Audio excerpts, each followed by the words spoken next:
Ahora y para siempre. Gracias te damos, Padre, Hijo y Espíritu Santo de Dios. Amén, amén, amén y amén.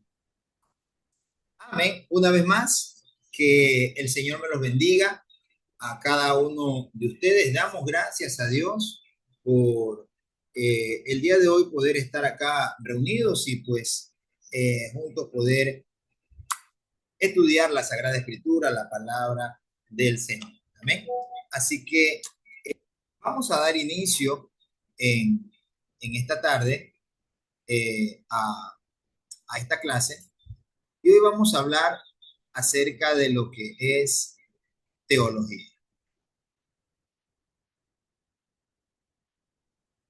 Ingresaron un par de estudiantes más. Dale un minuto.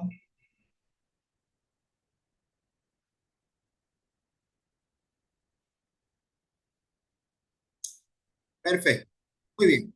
Entonces, vamos a dar inicio en esta tarde a esta clase para la gloria y la honra del Señor. Y hoy vamos a hablar de un tema muy importante. Hemos venido hablando esencialmente en estas últimas semanas sobre la Trinidad, ya que es muy importante que nosotros como creyentes y a su vez como estudiantes de las Sagradas Escrituras, nosotros tengamos muy claro este término y este tema tan importante como es la Trinidad. Hoy en día se han levantado muchas sectas y muchas herejías que han disfrazado de verdades y muchas personas las han asumido. Muchas personas han dejado el evangelio, este linaje que en realidad nosotros venimos siguiendo desde la era de los primeros patriarcas, los primeros apóstoles, desde cuando la iglesia se inició. Ellos tuvieron estos problemas con asuntos de la Trinidad, los supieron manejar y nos dejaron las bases necesarias para que nosotros también podamos mantenerlo en lo mismo. Con el pasar de los años, pues lastimosamente, en medio de el conformismo y a su vez también del engaño, del maligno, muchas cosas han cambiado y muchas personas inclusive se han apartado, se han alejado del evangelio y se han ido detrás de sectas y falsas doctrinas. Y una de las razones por las cuales estamos estudiando acá es precisamente para nosotros poder permanecer en lo que hemos aprendido, en lo que Dios nos ha revelado. Como se lo dije, nosotros venimos siguiendo la misma línea, el mismo linaje de la iglesia primitiva. Y la semana pasada hablamos acerca de la neumatología y la semana anterior hablamos acerca de cristología. Entonces hemos hablado del Hijo y hemos hablado también del Espíritu Santo. Y he dejado para hoy, el poder tratar el tema de lo que es teología propia. Esto es, vamos a estudiar la persona de Dios el Padre. En la teología sistemática a veces se estudia este tema como un segundo subtema, a veces como quinto, y en mi caso, yo lo he estudiado de esta forma porque mi objetivo es precisamente clarificar mejor las tres personas de la Trinidad. Y no hay mejor forma de poder clarificarlas que estudiándolas una por una. Entonces, vamos a, a iniciar con esta clase. Eh, ¿Qué es entonces la teología propia? Se conoce también como paterología. Si ustedes también tratan de hacer una investigación sobre qué es teología propia, ustedes se van a encontrar con que también se le conoce como paterología. Eh, y al hablar de teología propia, estamos hablando de esta ciencia que se encarga de estudiar a la persona de Dios, al igual que al Espíritu Santo y aún a nuestro mismo Señor Jesucristo. No podemos estudiar su esencia, su origen, qué sé yo, su ser interno, eso no es lo que nosotros estudiamos su persona y estudiamos a su vez su obra. Entonces, hay que ser muy claros acá, porque hoy vamos a hablar sobre teología propia o paterología, que no es lo mismo estudiar teología completamente, ¿no? Al hablar de esto, por ejemplo, al hablar de teología como ciencia, como objeto de estudio, que es lo que nosotros estudiamos a nivel general, digámoslo así, ¿no? A nivel general, la teología es la ciencia, es una ciencia de salvación que lo que busca es ayudar al ser humano a que éste pueda conocer a Dios y a que también pueda conseguir su destino eterno.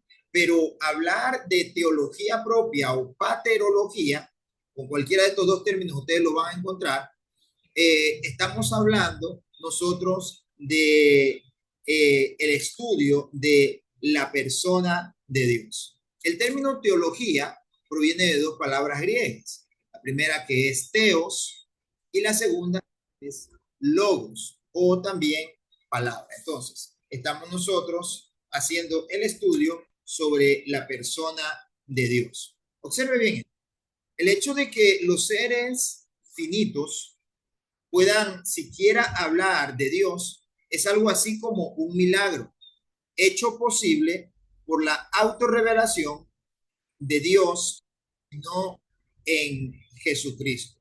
La palabra o la revelación de Dios hecha carne. Miren, lo que nosotros podemos conocer de Dios no es ni siquiera por nuestro interés propio o personal, sino que es por su misericordia, es porque Dios ha querido revelársenos a cada uno de nosotros. Es porque a Dios le ha placido así, podérsenos revelar a cada uno de nosotros y que nosotros lo conozcamos. Ahora que Dios se nos ha revelado, es entonces es nuestro deber el conocerlo, el conocer, el conocer su persona, el entender su propósito también para con cada una de nuestras vidas. Teología propia es la doctrina bíblica que se ocupa de los temas relacionados con la persona de Dios Padre y asimismo de sus atributos. Entonces, lo primero que vamos a ver en esta tarde y vamos a hablar, el primer subtema, es su existencia. La Biblia dice que Dios ha existido de manera autosuficiente y eterna. En Génesis capítulo 1, en el versículo 1, la escritura dice muy claramente que en el principio creó Dios los cielos y la tierra. Entonces, aquí nosotros tenemos una palabra destacada y esto tiene el sentido de que nosotros indaguemos en qué significa. Entonces, ¿qué significa autosuficiente hablando acerca de Dios? Pues quiere decir en este caso que Dios existe por sí mismo, sin depender de nada externo. Dios no depende de nadie. Dios no depende de nadie. Dios no tiene jefe. Dios no tiene creador. Dios es autosuficiente. Él no necesita de nadie para existir. Ni siquiera necesitamos que nosotros creamos en Él para Él poder existir, porque Él existe antes de nosotros haber sido creados. Él es el origen, Él es la esencia. Él es en realidad todo en todo. Él es la eternidad. Él lo es todo y es lo que nosotros tenemos que entender ahora, que Dios es autosuficiente y el ser autosuficiente es la cualidad que hace a Dios independiente y suficiente de sí mismo. Él no depende de nadie. Él no depende de que si es que yo lo amo o no lo amo, si que yo lo quiero o no lo quiero y pues si yo y quién sabe un gran grupo ya no queremos saber nada de Dios, Dios va a dejar de existir. No, Él no depende de nadie para su existencia. Al contrario, Él es la existencia. Dios no tiene ninguna necesidad de nada.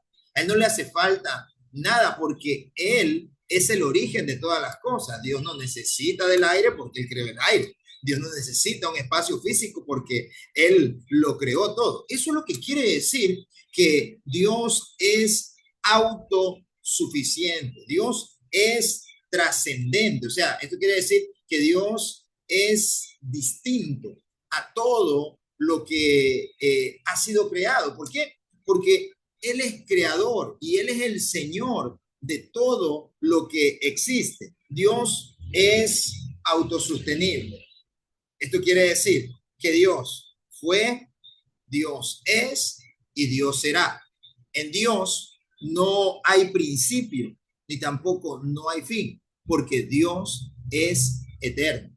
Y cuando hablo de que Dios es trascendente, estoy hablando de que Dios existe más allá del ámbito físico. Él no surgió luego de que existe la Tierra o luego de que existen los planetas o luego de que existe el universo. Él es la razón de la existencia de todas las cosas. Él es el creador de todo. Además de eso, hay otra palabra que se usa también para referirse a Dios, y es que Dios es inmanente. Acabo de decir que Dios es trascendente, pero Dios también es inmanente. ¿Y qué quiere decir eso? Eso quiere decir que Dios está presente en todo el universo. Y esta dualidad es uno de los conceptos claves en la teología. Si nosotros no tenemos la capacidad de aceptar estas cosas y de entenderla con lo que Dios se nos ha revelado a través de su palabra, vamos a vivir con un gran vacío existencial en nuestras vidas. Cuando nosotros entendemos que Dios es todo, no tiene principio, no tiene fin, no tiene necesidad de nada. Al contrario, Él es el creador de todas las cosas. Si nosotros logramos entender aquello que no es difícil de hacerlo, pues nosotros vamos a poder conocer a Dios. Caso contrario, vamos a vivir siempre quizás cuestionando a Dios, cuestionando nuestras vidas, cuestionando nuestro propósito y difícilmente llegaremos a ningún... hay un pasaje bíblico en el libro de Romanos, en el capítulo 1, en el versículo 19. Mira lo que dice Romanos capítulo 1, versículo 19. Dice, porque lo que de Dios se conoce les es manifiesto, pues Dios se lo manifestó, porque las cosas invisibles de Él, su eterno poder y deidad, se hacen claramente visibles desde la creación del mundo, siendo entendidas por medio de las cosas hechas, de modo que no tienen excusa. Mire lo que dice. Las cosas invisibles de Él. ¿Qué son esas cosas invisibles? Es su eterno poder, es su deidad, que Él es Dios. Y dice, se hacen claramente visibles desde la creación del mundo. O sea, es algo evidente, es algo innegable. Solamente observar la creación. Es como que alguien diga, Dios no existe. Perdón, los arquitectos no existen. Pero ¿y cómo se hizo el edificio que está al lado? ¿Cómo se hacen los grandes rascacielos? ¿Cómo se construyen las grandes mansiones? ¿Cómo puedo decir yo que no existen los arquitectos o que no son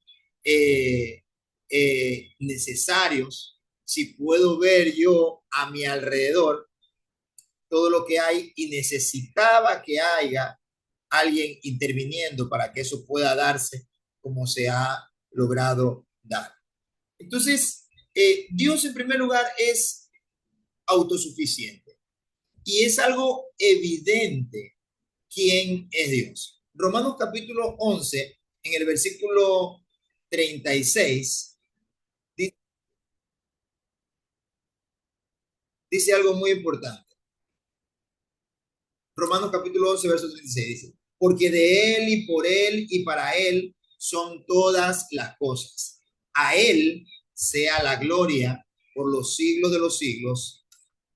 Y el Salmo 90, en el capítulo 2 dice también algo muy importante. Dice, antes que naciesen los montes y formase la tierra y el mundo desde el siglo y hasta el siglo, tú eres Dios. Antes de todo, de que exista todo, Dios es la razón de todas las cosas. Lo segundo, es un deber humano el creer en la existencia de Dios y también es un necio pecado el negarla. A Dios se le puede conocer de manera personal, aunque no de manera exhaustiva. Mire lo que dice Hebreos capítulo 11, versículo 6. Dice, pero sin fe es imposible agradar a Dios, porque es necesario que el que se acerca a Dios crea que le hay y que es galardonador de los que le buscan. Ahora bien, el Salmo capítulo 14, en el verso 1, dice también algo importante y dice el necio en su corazón, no hay Dios, se han corrompido, hacen obras abominables, no hay quien haga el bien. El mismo libro de los Salmos, en el capítulo 10, en el versículo 4, dice, el malo, por la altivez de su rostro, no busca a Dios y no hay Dios en ninguno de sus pensamientos. Y también tenemos otro pasaje bíblico acá, en el libro de San Juan, capítulo 17, en el verso 3, dice algo. Y esta es la vida eterna, que te conozcan a ti. ¿Quién? ¿A quién hay que conocer? Al único Dios verdadero, a Jesucristo, a quien has enviado. Y primera de Timoteo, en el capítulo 6, en el verso 16, dice, el único que tiene inmortalidad, que habita en luz inaccesible, a quien ninguno de los hombres ha visto ni puede ver, al cual sea la honra, el imperio sempiterno. Amén. Entonces, es nuestro deber el creer en Dios. Hay cosas que no vamos a nosotros poder dar una explicación y tampoco la vamos a encontrar, como por ejemplo, cuando se fundó el mundo o cuando desde cuando existe Dios, porque Dios es eterno, sencillamente. La respuesta es sencilla para los que queremos entenderlo. Dios es eterno y en la eternidad no hay principio, al igual que tampoco no hay fin. Él es el origen de la eternidad. Él es el origen de todas las cosas. Él es el creador de todo lo que existe y de todo lo que hay. Él no depende de nadie para existir. Dios es independiente, es autosostenible, es suficiente en sí mismo. Dios no tiene necesidad de nada. Él no tiene necesidad de alimento, no tiene necesidad del aire, no tiene necesidad de la tierra, Él no tiene necesidad del agua, Él no tiene necesidad absolutamente de nada, porque Él es el creador de todas las cosas. Pero hay un problema, y un problema para nosotros los seres humanos. ¿Cuál sería ese problema? El no querer creer en Dios. Eso, escúcheme bien, mi amado hermano, eso es un pecado. Eso es un pecado, el no creer en Dios. Lastimosamente, a veces nosotros mismos hemos querido suavizar nuestras palabras para que la gente la pueda entender. Yo he escuchado a muchos decirle, bueno, es comprensible que tú no puedas creer, que tú no creas y pues el no creer es algo normal, es algo que a todos nos pasa y pues algún rato tú has de poderlo entender. ¿Sabe, mi amado hermano? Usted y yo, escúcheme bien, la escritura nos cataloga a nosotros como heraldos. ¿Sabe por qué? Porque nosotros somos los mensajeros del Señor. Un heraldo es un mensajero del rey. El mensajero del rey lleva el mensaje del rey. ¿Jesucristo qué vino a hacer? Él vino a traer. Por eso es cuando él se presenta, ¿cómo se presenta él? Él dando el dictamen. Él no le pregunta a cuántos quieren arrepentirse. Jesús aparece directamente diciendo, arrepentíos y convertíos, porque el reino de los cielos se ha acercado. Cuando un heraldo, que es un mensajero, llegaba a un imperio, a un pueblo, a algún lugar, Wow, algo está pasando. No debe de terminarse la reunión. Si se llega a terminar, nos conectamos con el mismo link. No sé qué pasó, porque ya hice el pago. Sí, y me está saliendo aquí que se va a terminar en 10 minutos. Bueno, cuando un heraldo lleva el mensaje, este no llega a preguntarle a las personas si quieren escucharlo o no quieren escucharlo. No, él no llega a hacer eso. El heraldo sencillamente llega a dar el mensaje. Y pues él llega a decir, el rey manda a decir esto. Y sencillamente eso es lo que tiene que ustedes poder hacer. Y nada más. Y nada más. Nosotros somos esos heraldos. Y a veces nosotros pues hemos querido el poder tratar de suavizar quizás algunas cosas, hacerlas a nuestra manera, pero nuestro deber es hacerle ver a las personas que necesitan a Dios, que sin el Señor, que sin su gracia, que sin su poder, que sin su deidad, pues están perdidos. Ese es nuestro deber. Y que no creer en el Señor es un pecado. En el capítulo 8 dice algo muy importante. Y dice el libro de Juan, capítulo 3, verso 18, que el que en él cree no es condenado, pero el que en él no cree ya ha sido condenado, dice la Sagrada Escritura. Eso es lo que dice. El que en él no cree ya ha sido condenado. Problema en realidad en su vida si pues decide sencillamente vivir con ese mal deseo, digámoslo así, ese mal deseo o ese mal sentir de no querer creer en Dios, de no querer creer en Dios. Y está poniendo en juego su salvación y lógicamente podrá conocer a Dios tal como el Señor lo es, ¿no? Entonces, nosotros por eso debemos de hacerle ver a las personas que necesitan creer en Dios y que el no creer en Dios, eso sí va a ser un grave problema para sus propias vidas. Eso sí va a ser un grave problema para lo más valioso que es la presencia del Señor.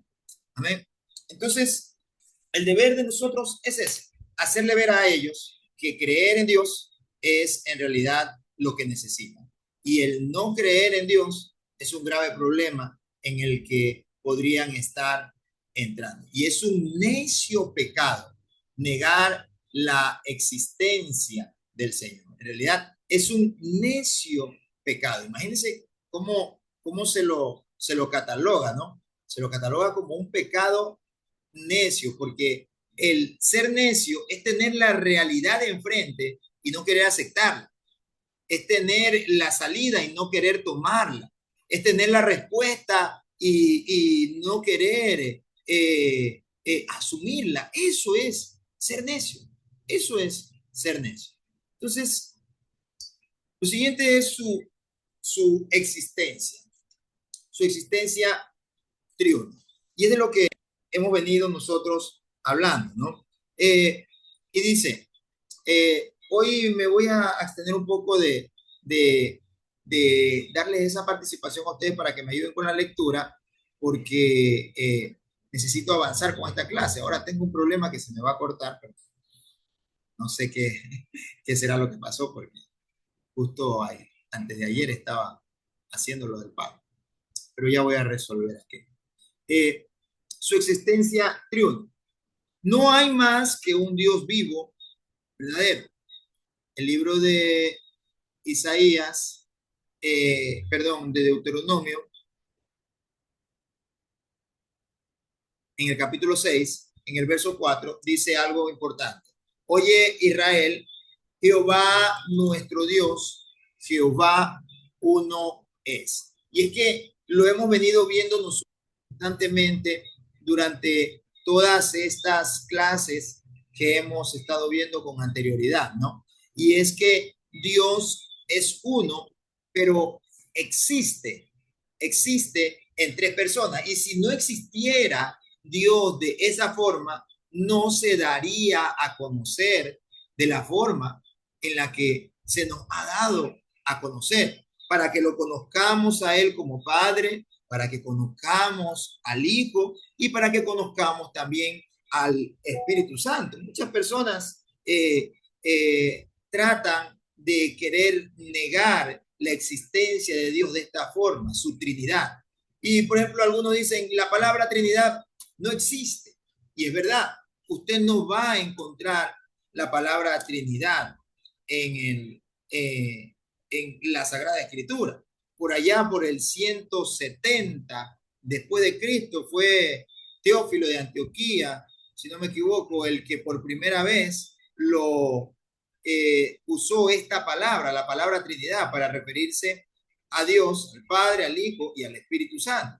Pero ya luego en el concilio de Nicea se estableció como un credo, o sea, como una creencia real y bíblicamente, habiendo hecho todos los estudios correspondientes, entendieron la realidad de esto al haber visto tantas corrientes, porque las corrientes que hablan acerca de que, como el sabelianismo, también conocido como modalismo, que Dios es solamente una persona y primero se mostró como el Padre, luego se mostró como el Hijo, luego como el Espíritu Santo, nada más.